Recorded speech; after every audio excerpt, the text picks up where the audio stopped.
Gusto na! Ako dapat ang maupo dito. Sige, naratay dun. Basilio! Huwag mo akong iwan!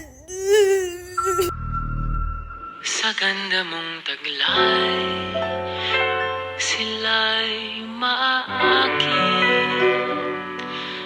Maria Clara? Isang napakagandang babae, parang isang bituin nagmimilig sa ganda. Correcto, Alfonso. Kaya sa susunod na makikita kayo ni Maria Clara ay galingan mo pa. At magpakitang gilas ka. Dapat ikaw lang ang magiging asawa niya. At hindi Ibarra na yan. Maria Clara! At bakit kasama mo pa yung idyong iyan? Di ba't pinagbawal na iyan ng iyong mama? Crispin! Basilio! Asan na kayo? Crispin! Basilio!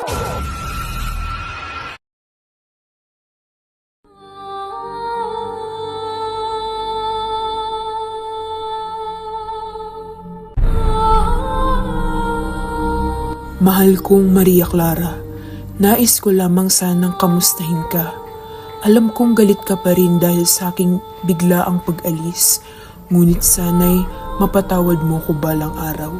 Nagmamahal, Ibarra.